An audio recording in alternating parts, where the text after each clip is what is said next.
మీ ఇంట్లో కూడా ఒక ఆధ్యాత్మిక శోభ, అది చాలా అన్ని చోట్ల అనిపించదు. ఇలాగా ఒక వైబ్రేషన్ ఉందండి.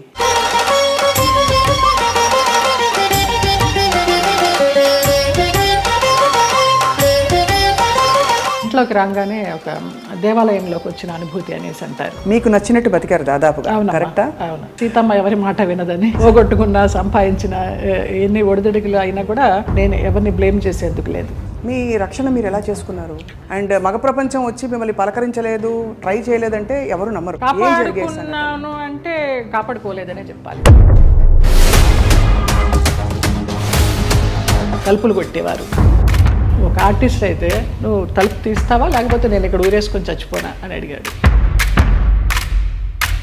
పెద్ద ఆర్టిస్టా? పెద్ద ఆర్టిస్ట్. ఒక బంధం కోరుకున్నారా మీతో, లేక కేవలం బంధం లేదు, ఏం లేదు, బాగుండేదాన్ని.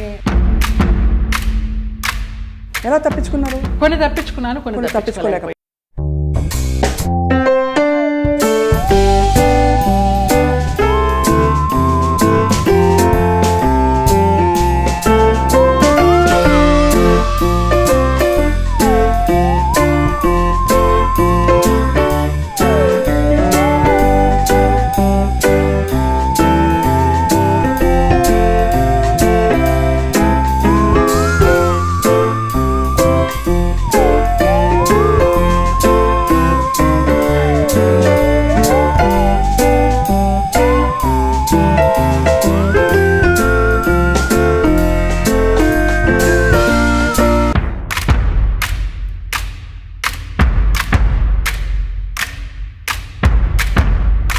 వాళ్ళ ప్రవర్తన కూడా ఒక ఒక గాయం చేస్తుంది కదా మనసులో. అట్లా నేను అబద్ధం చెప్పకూడదు, ఎవరు అలాగే ప్రవర్తించలేదు.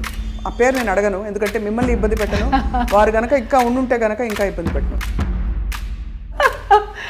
ఓకే. మలయాళం డైరెక్ట్. తెలుగు ఇండస్ట్రీలో బాగానే పోనీ మన ఇంటి పిల్ల అని ఏమన్నా అక్కును చేర్చుకున్నారా మిమ్మల్ని? ఇక్కడ కూడా ఇదేనా? అదే సమయంలో మీరు గాఢమైన ప్రేమలో పడ్డారు కదా. అది కూడా ఎలా పడాల్సి వచ్చిందంటే, ఏడుస్తూ పడుతుంటే అతను నన్ను చంపడానికి అంబాసిడర్ కారులో తీసుకెళ్తున్నాడు. మా ఆయన ఎవరైతే ఉన్నారో ఎక్స్ హస్బెండ్, నిలువెత్తు బాబా. ఫస్ట్ టైం నేను కాషాయ వస్త్రాల్లో అంబాసిడర్ కారు ఇలా ఆపి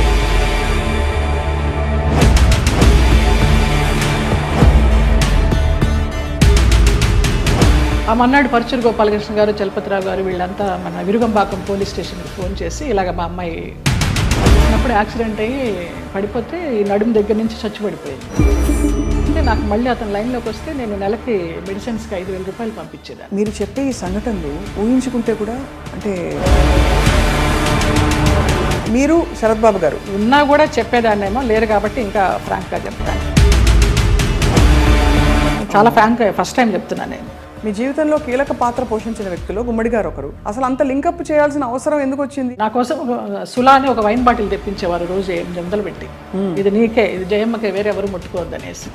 ఒక 4-5 సంవత్సరాలు జర్నీ చేశాము. ఇప్పుడు అటు నుంచి వెళితే నాకు ఆ ఇల్లు చూస్తే మాత్రం ఏడుపు వస్తుంది. అక్కినేని నాగేశ్వరరావు గారు అన్నారు, ఆయన పోయిన తర్వాత అక్కడ నుంచుని ఉంటే పిల్లలందరినీ పలకరిస్తూ నా భుజం తట్టి, నీకు